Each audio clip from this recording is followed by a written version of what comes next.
Topic है हमारे पास probability distribution. देखो, प्रोबेबिलिटी डिस्ट्रीब्यूशन का मतलब क्या है कि एक प्रोबेबिलिटी का जो है टेबल बनाई जाती है। Exercise number 13.4। इसके अंदर आपको एक रैंडम वेरिएबल सिलेक्ट करना होता है जिसकी पॉसिबल वैल्यूज हम फाइंड आउट करते हैं, जिस पर बेस्ड आपका सबसे पहला एग्जांपल है 24। पढ़ो भाई, कोई एक स्टूडेंट एग्जांपल 24 क्या कहता है? Two cards are drawn successively with replacement from a well-shuffled deck of 52 cards. Find the probability distribution of number of aces. Number of aces के लिए निकालना है आपको, तो ये आप यहाँ पर एक्स से कंसीडर कर लेंगे नंबर ऑफ एसेस को। भाई, दो कार्ड आपके पास जो है ड्रॉ आउट करे गए, हो सकता है एक भी एस ना है, मतलब 0 एसेस। हो सकता है एक एस हो, या हो सकता है दोनों एसेस हो। तो इसका मतलब पहले तो एक्स लेट करते हैं, उसके बाद लिखते हैं पॉसिबल वैल्यूज ऑफ एक्स। क्या क्या पॉसिबल वैल्यूज इसकी हो सकती हैं, क्योंकि दो कार्ड ड्रॉ आउट करे, दो से ज्यादा नहीं करे, तो इसलिए 0, 1 और 2, सिर्फ आपके पास 3 पॉसिबल वैल्यूज बन रही हैं। अब बात करें एस आने की प्रोबेबिलिटी की और एस के ना आने की प्रोबेबिलिटी की। कितने एस होते हैं एक डेक ऑफ उसके अंदर? 4। 4 एस होते हैं हमारे पास। अगर हमारे पास टोटल 4 एस होते हैं तो एस आने की क्या प्रोबेबिलिटी हुई? 4/52। यानी कि 1/13। और एस ना आने की क्या प्रोबेबिलिटी? 1 माइनस 12/13। 1/13 कर दें तो 12/13 हो गई। ये एस आने की और ये एस के ना आने की। अब हम निकाल रहे हैं पहले probability x is equal to 0 के लिए। क्या मतलब है probability x is equal to 0 का? ना तो पहला कार्ड एस, ना दूसरा कार्ड एस, यानी कि पहला भी नॉन एस और दूसरा भी नॉन एस। तो आपके पास 12/13 इंटू 12/13 आ गया यहाँ पर। तो ये आपके पास बैठा 144 अपॉन 169। अगला केस है probability x is equal to 1। इसमें दो केस बन सकते हैं। हो सकता है पहला एस हो, दूसरा ना हो, या हो सकता है पहला ना हो और दूसरा हो। तो दो अलग अलग केसेस हैं, दोनों को अलग अलग कैलकुलेट करके बीच में प्लस आएगा। पहला कार्ड एस, अगला नॉन एस, या फिर पहला नॉन एस और अगला एस। दो अलग अलग केसेस हैं, बीच में प्लस लगाएंगे। 12/169 प्लस 12/169 कुल मिला के 24/169 हो गया हमारे पास। कोई प्रॉब्लम परेशानी इतने तक? No sir. देखो, एक तरीके से ना इसका सैंपल स्पेस ऐसे बन सकता है, S S, S non S, non S S और नॉन एस नॉन एस। तो हमने यही सारे केसेस लिए एक तरीके से। पहला लिया 0 का मतलब दोनों नॉन एस, फिर हमने लिया x इज इक्वल टू 1, उसका मतलब एक एस नॉन एस और नॉन एस और एस, ये वाला केस ले लिया हमने। तीसरा केस ले रहे हैं probability x is equal to 2 के लिए। इसका मतलब दोनों एस, यानी कि 1/12 इंटू 1/13 इंटू 1/13। तो आपके पास आ गया 1/169। ये आपके पास सारे केसेस आ गए, probability x is equal to 0 के लिए भी, x इज इक्वल्स टू 1 के लिए भी, और x इज इक्वल्स टू 2 के लिए भी। इतने में कोई परेशानी किसी को है तो बताइए। अगर यहाँ पर तीन तीन कार्ड ड्रॉ करे जाते तो अकॉर्डिंगली इसकी वैल्यू भी 0, 1, 2 या 3 होती। तो हम तीनों चारों केस के लिए निकालते, 0 के लिए, 1 के लिए, 2 के लिए, फिर 3 के लिए, और अकॉर्डिंगली आपको रिजल्ट मिल जाता। यहाँ तक कोई परेशानी किसी को है तो बोलिए प्लीज।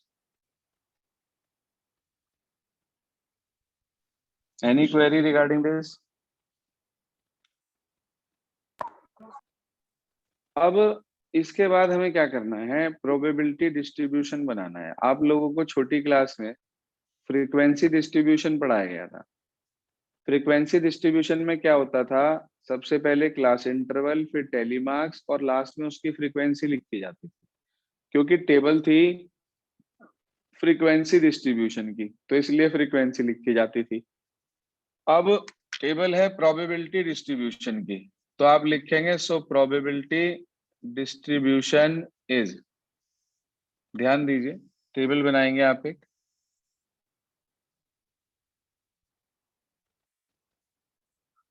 एक में तो लिखेंगे आप x, एक में लिखेंगे प्रोबेबिलिटी ऑफ x की डिफरेंट वैल्यूज, और उसकी हमारे पास जो है टेबल प्रोबेबिलिटी के फॉर्म में।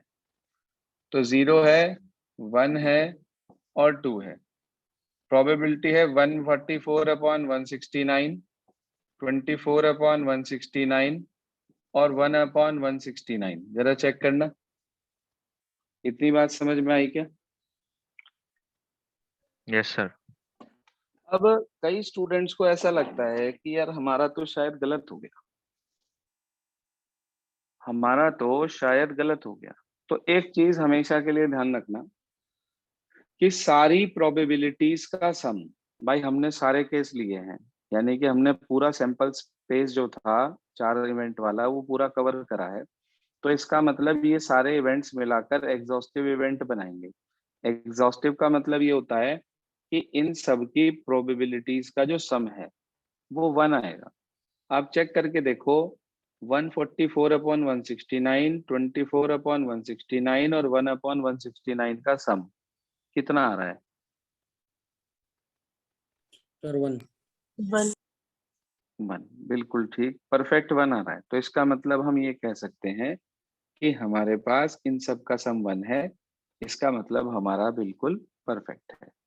अब इससे अलग जो मीन, वेरिएंस और स्टैंडर्ड डेविएशन आया करता था वो आपके कोर्स में है नहीं, इसलिए मैं वो आपको बता भी नहीं रहा हूँ। बिना मतलब दिमाग परेशान करने वाली कोई जरूरत नहीं है। आप ये देखो कि आपकी बुक में 10-11 के बाद कुछ क्वेश्चंस में मीन, वेरिएंस, एसडी या एक्सपेक्टेशन ऑफ एक्स पूछ रखा है। एक्सपेक्टेशन ऑफ एक्स का मतलब भी मीन ही होता है। तो मैंने आपको वहां पर लिखवा दिया था कि find the probability distribution of the questions, लिखवा रखा है एक पार्ट मैंने आपको वहां पर। कौन से क्वेश्चन से पहले लिखवाया था देखना, 11th से पहले या 12th से पहले?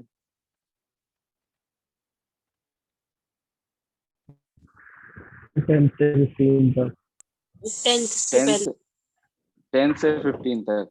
तो 10 से 15 तक के क्वेश्चंस पे आप लोग नोट कर लीजिए, जिन्होंने नहीं लिख रखा है, कि you have to find probability distribution in each of the following questions, because mean, standard deviation, variance ये आपके सिलेबस में नहीं है। मीन को एक्सपेक्टेशन ऑफ एक्स भी कहते हैं, जिसे ई ऑफ एक्स से रिप्रेजेंट करते हैं। किसी क्वेश्चन में आपके पास लिखा हो फाइंड ई, कैपिटल ई और ब्रैकेट में एक्स, तो उसका मतलब मीन होता है, वो आपको नहीं करना है। एक आधा एग्जाम्पल और बता देते हैं किस तरीके से करेंगे आप लोग। एग्जाम्पल नंबर 25 पढ़िए, क्या कहता है?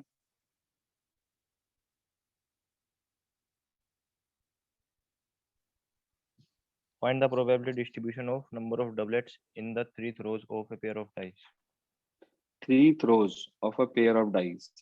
देखो इसके अंदर 3 थ्रोज के लिए हम शुरुआत का ये नहीं निकाला करते, ये हमेशा सिंगल के लिए काम करता है।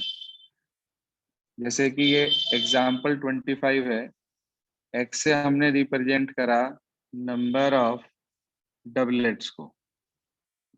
जी हाँ, 3 बार डाइस को थ्रो करा गया, हो सकता है एक बार भी डबलेट ना आए, एक बार आए, 2 बार आए या 3 बार आए।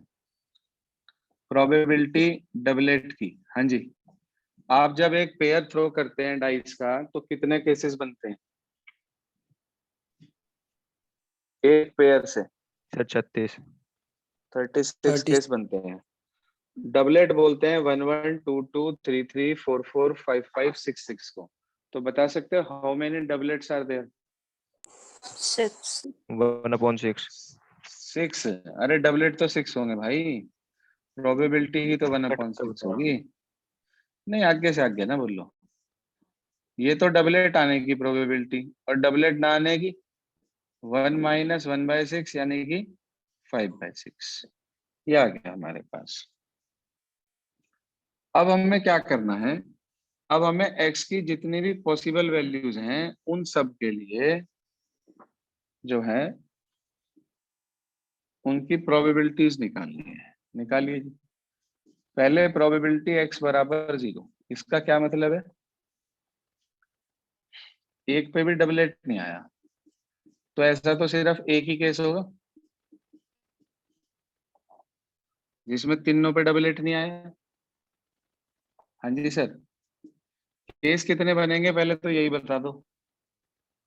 अगर आप इसको ऐसे मान के चलते हो कि 3 सिक्के उछाले गए, head head head head head tail, इस तरीके से, तो 3 सिक्कों के कितने केस बना करते थे, याद है किसी को? 3 कॉइन्स के 8 सर 8। 8 केसेस बना करते थे।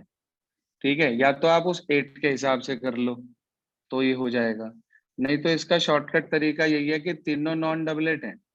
नॉन डबलेट का मतलब 5/6 पहला, 5/6 दूसरा, 5/6 तीसरा। ये आपके पास आ गया 125/6 × 6 × 6, कितना भाई? 216। 216। तो ये आपके पास आ गई प्रोबेबिलिटी x = 0 के लिए। यहाँ तक की बात okay? Yes sir yes sir.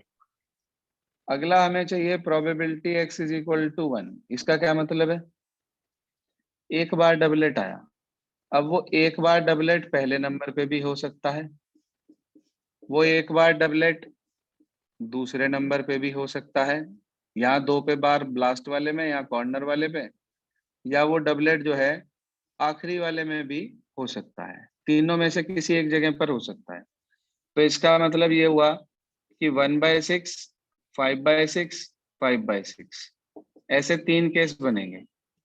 अगला आ जाएगा आपके पास वही 5/6, 1/6, 5/6। अगला आ जाएगा आपके पास 5/6, 5/6 और 1/6। 25/25/25 तीनों को ऐड करा तो 75/216। देख ले भाई, इतनी बात समझ में आ गई सभी को? Yes sir. सर अगला हमारे पास है प्रोबेबिलिटी x = 2 के लिए। जी हाँ, x = 2 के लिए प्रोबेबिलिटी निकालेंगे। अब x = 2 का क्या मतलब है भाई? सर 2 बार डबलेट आया। 2 बार डबलेट आया, बिल्कुल ठीक बात। 2 बार डबलेट, एक बार नॉन डबलेट। अब वो एक नॉन डबलेट आखिरी में भी हो सकता है, एक नॉन डबलेट जो है वो बीच में भी हो सकता है, और वो एक नॉन डबलेट जो है वो पहले नंबर पे भी हो सकता है। तो ये आपके पास 3 ही केस इसके अंदर बन गए। यानी कि आप एक कह सकते हैं डबलेट आने की थी 1/6, 1/6, 1/6, 5/6। ये इसी तरीके से, ये इसी तरीके से, तो इंटू 3 कर दो, बात तो एक ही है। तो 5 3 जा 15/216 आपके पास इसकी वैल्यू आ गई। अगला केस आपके पास है प्रोबेबिलिटी x = 3। इसका क्या मतलब है भाई? सर 3 बार डबलेट। तीनों पे डबलेट आया। जी हाँ, तीनों पर डबलेट आया तो उसको क्या करेंगे? 1/6, 1/6, 1/6। तो ये आपके पास मिल गया 1/216। आप इसको प्रोबेबिलिटी डिस्ट्रीब्यूशन की फॉर्मेट में लिख सकते हैं आराम से।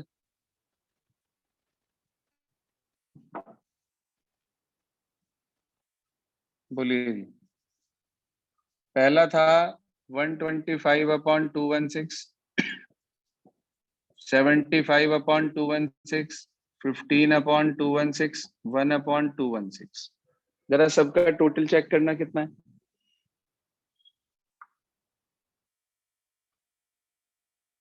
सर 1। 1 आ गया। तो इसका मतलब ये हुआ हमारे पास कि प्रोबेबिलिटी डिस्ट्रीब्यूशन हमें मिल गया, यही हमें फाइंड आउट करना था। तो मैं आपसे जो चीज बताना चाह रहा हूँ वो ये है कि जिस भी चीज का आपको प्रोबेबिलिटी डिस्ट्रीब्यूशन निकालना है, सबसे पहले आप उस रैंडम वेरिएबल को x कंसीडर कर लो, फिर उसकी पॉसिबल वैल्यूज लिखो और फिर उन सब की इंडिविजुअल प्रोबेबिलिटीज फाइंड आउट करके उसे टेबल की फॉर्मेट में शो कर दो। ये जो टेबल हमारे पास होती है यही प्रोबेबिलिटी डिस्ट्रीब्यूशन कहलाती है। वो ज्यादा से ज्यादा आपसे इसका वेरिफिकेशन मांग सकता है, तो वेरिफिकेशन में कुछ नहीं होता, सबकी प्रोबेबिलिटी ऐड करके सबका सम 1 दिखा देते हैं, वो हमारे पास इसके प्रोबेबिलिटी डिस्ट्रीब्यूशन का वेरिफिकेशन होता है। आज आपको करना क्या है, एक्सरसाइज नंबर 13.4 आपको करनी है। ये एग्जाम्पल्स दो मैंने आपको बता दिए, 24, 25। अगले जो एग्जाम्पल्स हैं उनमें सिर्फ आपको प्रोबेबिलिटी डिस्ट्रीब्यूशन तक का काम करना है। अगर किसी क्वेश्चन में मीन वेरिएंस निकाल रखा है तो आपको वो वाला पोर्शन डिस्कार्ड करना है, वो आपको नहीं करना है। यही आपका आज का होमवर्क है, इतना पूरा कर लेंगे।